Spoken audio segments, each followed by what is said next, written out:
ചായ.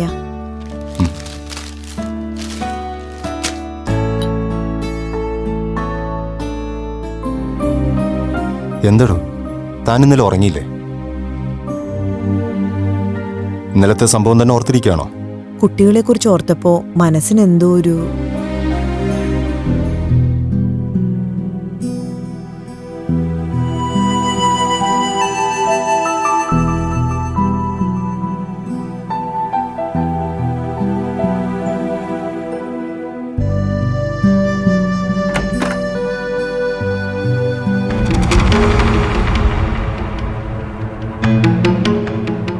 അപ്പു അപ്പു അപ്പു അപ്പു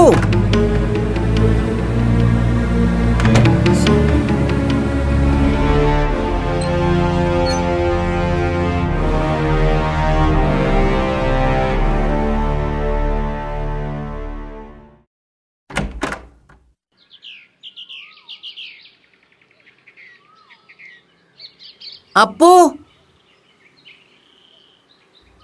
അപ്പു അപ്പു ഇതെവിടെ പോയി കിടക്കുന്നു? അപ്പു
ഹലോ.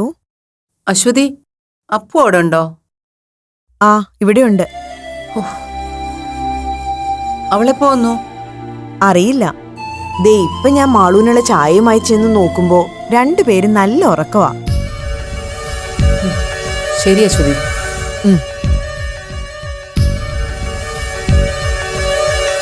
എന്താ സംഭവം? അപ്പു ഇവിടെ ഉണ്ടോ? അതെങ്ങനെ? അതെങ്ങനെയാണെന്നൊന്നും എനിക്കറിയില്ല. പക്ഷെ ആളിപ്പൊ മാളൂന്റെ റൂമിലുണ്ട്. ഇരട്ട കുഞ്ഞുങ്ങളെ പോലെ ഇപ്പൊ കെട്ടിപ്പിടിച്ച് കിടന്ന് ഉറങ്ങാ രണ്ടും. ഞാൻ പറഞ്ഞില്ലേ മുരളിയേട്ടാ, നമ്മൾ എത്ര കണ്ണുരുട്ടിയാലും വഴക്കു പറഞ്ഞാലും അവരുടെ കൂട്ടുകെട്ട് പൊളിക്കാനൊന്നും പറ്റില്ല. അമ്മയുടെ വാക്ക് കേട്ട് ഇനി പിള്ളേരുടെ ശത്രുത കൂടി പിടിച്ചു വാങ്ങാൻ നിൽക്കണ്ട.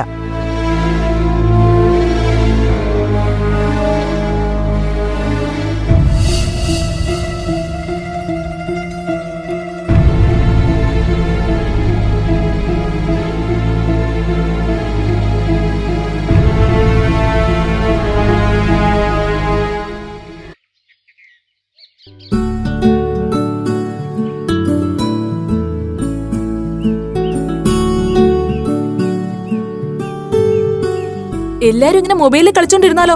കാര്യങ്ങൾ എന്തായെന്നൊന്നും അറിയണ്ടേ? ഫ്രണ്ട്സ്, സംഭവം കൈവിട്ട് പോയി എന്നുള്ളത് ഉറപ്പാ. പോലീസൊക്കെ ഇടപെട്ട സ്ഥിതിക്ക് സീരിയസ് ആയിട്ട് എന്തൊക്കെ നടന്നിട്ടുണ്ട്. ആ അപൂർവയോട് മുട്ടാൻ പോകരുതെന്ന് നിന്നോടൊക്കെ ഞാൻ എത്ര വട്ടം പറഞ്ഞിട്ടുണ്ട്. അവള് കിങ് കോബ്രയ്ക്ക് അനാക്കോണ്ടയിലുണ്ടായ മുതല. എല്ലാത്തിനും നീ ഒരുത്തനാ കാരണക്കാരൻ. അവന്റെ ഒരു മുടിഞ്ഞ പ്രേമം, എന്റെ തലയിൽ 6 സ്റ്റിച്ചും, രാത്രി മൊത്തം പോലീസുകാരുടെ ത്രട്ടനിങ് കോളും. എന്റെ പൊന്നെ, നമ്മൾ ഈ സീനെ വിട്ടു. ഒന്ന് നിർത്തന്റെ സാമേ. കുറച്ചു നേരമല്ല വളവളാന്ന് തുടങ്ങിയിട്ട്. ഈ സമയത്ത് അങ്ങോട്ടും ഇങ്ങോട്ടും കുറ്റപ്പെടുത്തിയിട്ട് ഒരു കാര്യമില്ല. ഒരു പ്രോബ്ലം വന്നാ അതെങ്ങനെ സോൾവ് ചെയ്യാന്ന് ആലോചിക്ക്. അത് പോയിന്റ്. എന്റെ ഒരു കാൽക്കുലേഷൻ വെച്ച് നോക്കുമ്പോ ഇന്നലെ രാത്രി തന്നെ പോലീസ് രണ്ടിനെയും പൊക്കി വീട്ടിലെത്തിച്ചു കാണും.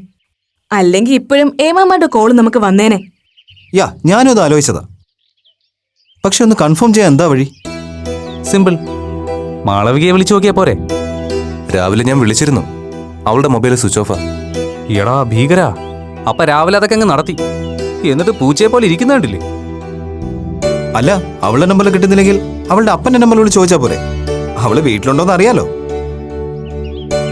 അതിനവളുടെ അപ്പന്റെ നമ്പർ നിനക്കറിയാമോ? അതെന്റെ കയ്യിലുണ്ട്. ഓ, നീ വലിയവനാടാ. പക്ഷെ ആര് വിളിക്കും? നീ തന്നെ വിളിക്കും. ഞാനോ?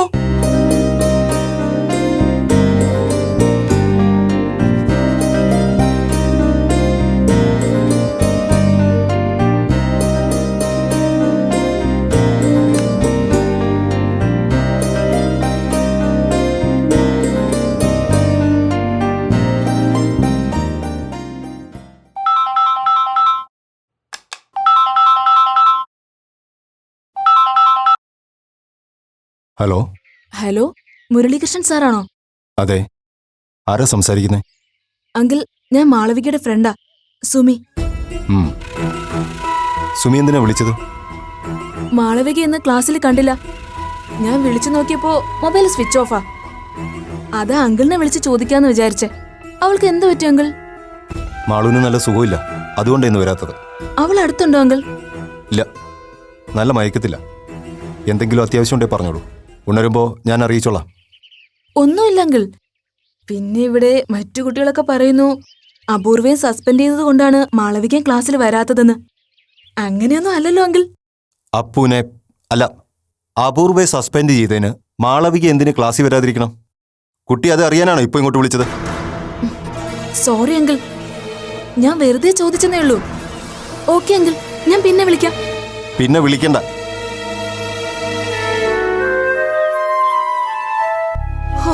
രക്ഷപ്പെട്ടു മോനെ, അവള് വീട്ടിലുണ്ട്. നിന്റെ അമ്മായിപ്പം ഭയങ്കര ചൂടാണല്ലോടാ. എങ്ങനെ ചൂടാവാതിരിക്കും? അമ്മാതിരി കുരിപ്പ് ചോദ്യമല്ലേ നീ ചോദിച്ചത്? നിന്നെ ഏൽപ്പിച്ചപ്പോഴേ അറിയായിരുന്നു നശിപ്പിക്കുമെന്ന്. ദേ ചെറുക്ക, നീ എന്റെ വായിന്ന് വല്ലതും കേക്കുവേ. എന്നാ പിന്നെ നിനക്കങ്ങ് വിളിച്ചൂടായിരുന്നോ? മോനെ അരുണേ, തൽക്കാലം സീന് ഡാർക്ക് ആവാതെ രക്ഷപ്പെട്ടൂന്ന് കരുതിയാ മതി. ഇനി കുറച്ചു ദിവസത്തേക്ക് അവളുടെ പിന്നാലെ തൂങ്ങാതിരിക്കുന്നതാ ബുദ്ധി. അത് പോയിന്റ്.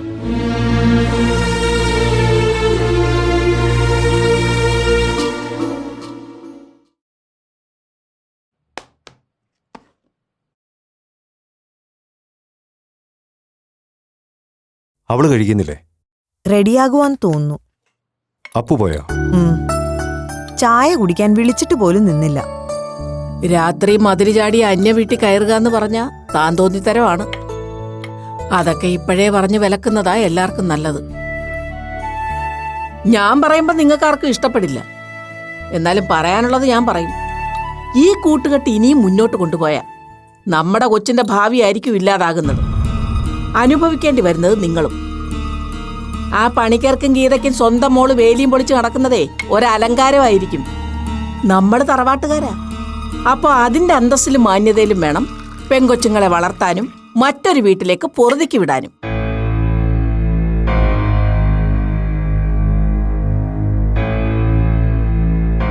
ഈ കൂട്ടുകെട്ട് ഇങ്ങനെ പോവുകയാണെങ്കിൽ കാര്യങ്ങൾ ഒരു നടക്ക് പോകില്ല മുരളി.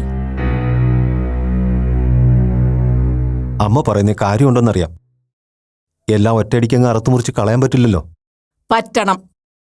പൊന്നു കായ്ക്കുന്ന മരമാണേലും പുരയ്ക്ക് മീതെ ചാഞ്ഞ അത് പിന്നെ വെച്ചേക്കരുത്, കടയോടെ മുറിച്ചു മാറ്റണം.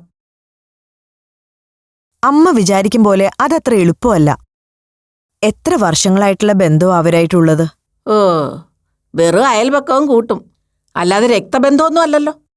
ഇനി അങ്ങനെ ആണേ പോലും അവനവന്റെ കാര്യം നോക്കി ഒതുങ്ങുന്നതാ നല്ലത്.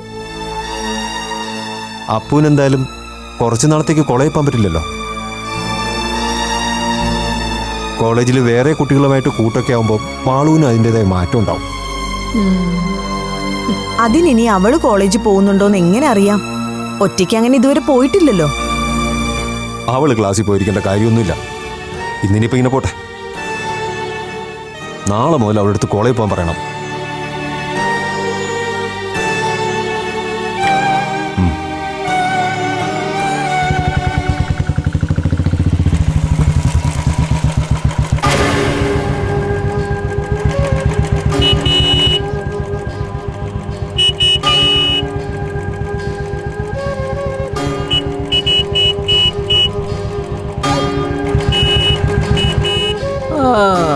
രാവിലെ എത്തിയല്ലോ.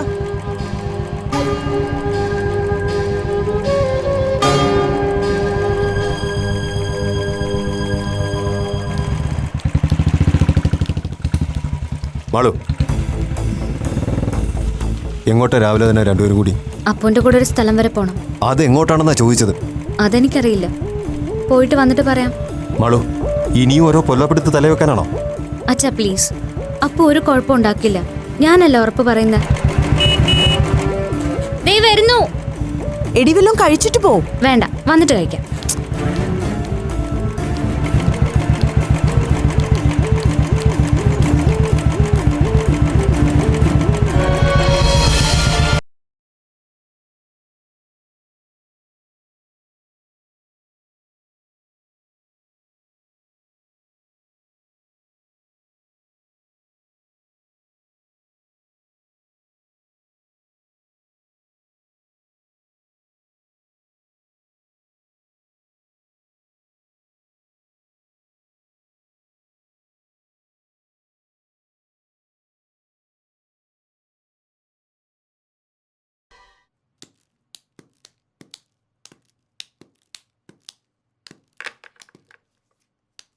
ഡോക്ടർ.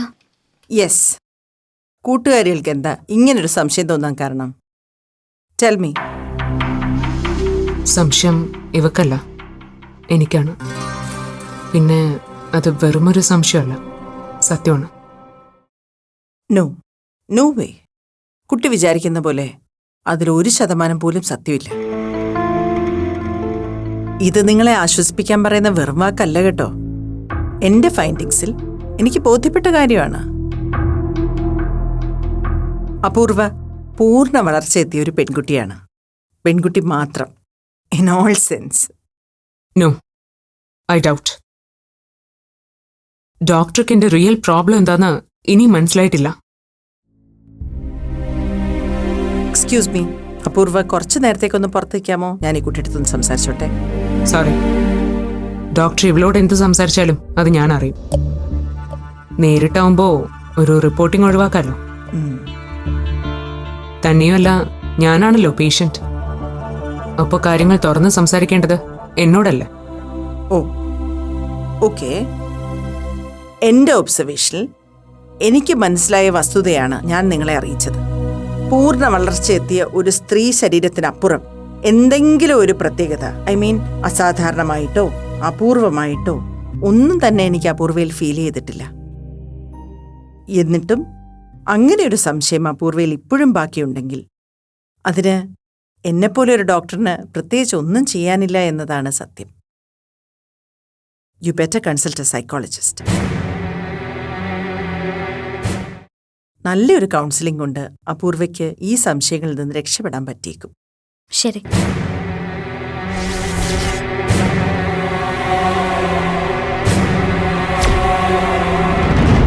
ദേഷ്യപ്പെടേണ്ട കുട്ടി. അപൂർവം ചിലരിൽ ഈ പ്രായത്തിൽ ഇങ്ങനെ ചില സംശയങ്ങൾ ഉണ്ടാകാനുള്ള ചാൻസസ് ഉണ്ട്. അകാരണമായ ഭയമോ സംശയമോ ആങ്സൈറ്റിയോ അങ്ങനെ പല കാരണങ്ങൾ അതിന് പിന്നിലുണ്ട്. അതുകൊണ്ടാണ് ഇങ്ങനൊരു സജഷൻ ഞാൻ വെച്ചത്. And if you are interested, ഞാൻ നല്ലൊരു സൈക്കോളജിസ്റ്റിനെ റെഫർ ചെയ്യാം. No thanks. മാളു, നമുക്ക് പോവാം. Thank you doctor. Sorry doctor. It's okay. Friend ഭയങ്കര ഷാർപ്പാണല്ലോ.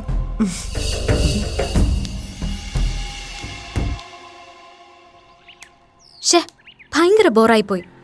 ഡോക്ടറോട് നിനക്ക് കുറച്ചുകൂടി മാന്യമായിട്ട് പെരുമാറായിരുന്നു. അപ്പോ എന്നോട് പെരുമാറുന്ന പോലെ എനിക്ക് തിരിച്ച് ബിഹേവ് ചെയ്യാൻ പറ്റും. നീ അവർക്ക് വേണ്ടി വെറുതെ എന്നോട് ഉടക്കാൻ വരണ്ട. അവര് നിന്നോട് എന്ത് മോശമായിട്ട് പെരുമാറിയെന്നാ? എനിക്ക് അങ്ങനെയൊന്നും തോന്നിയില്ല. നിനക്ക് തോന്നില്ല? ചെക്കപ്പ് സമയത്ത് അവിടെ എന്താ സംഭവിച്ചെന്ന് നിനക്കറിയില്ലല്ലോ. മാസമുള്ള ഈ കുരിശ് ഒന്ന് ഒഴിവാക്കി തരാൻ വല്ല മാർഗമുണ്ടോ എന്ന് ഞാൻ അവരോട് ചോദിച്ചു. അപ്പൊ ആ തള്ള എന്റെ മുഖത്ത് നോക്കി ഒരു ഓഞ്ഞ ചിരി. എന്നിട്ട് പറയുവാ നാപ്കിനൊക്കെ ഇപ്പോ സർക്കാർ ഫ്രീ ആക്കിന്ന്. എന്താ അവരാ പറഞ്ഞതിന്റെ അർത്ഥം? അത് വാങ്ങാൻ പോലും ഗതിയില്ലാത്തൊരു കുടുംബത്തിലെ ആളാ ഞാനെന്ന്. അങ്ങനെയല്ലേ ഡാഡി? അവരുടെ ചീഞ്ഞ കോമഡി കേട്ട് നിനക്കും ചിരി വരുന്നുണ്ടോ? അവരായതുകൊണ്ട് അത്രേ പറഞ്ഞുള്ളൂ. ആ ഡോക്ടറുടെ സ്ഥാനത്ത് ഞാനായിരുന്നെങ്കിൽ മടല് വെട്ടി നിന്നെ അടിച്ചേനെ. അത്രയ്ക്ക് ഊള ചോദ്യമല്ല നീ അവരോട് ചോദിച്ച? നിനക്ക് എന്റെ അവസ്ഥ പറഞ്ഞ മനസ്സിലാവില്ല. നിനക്കൊന്നല്ല, ആർക്കും.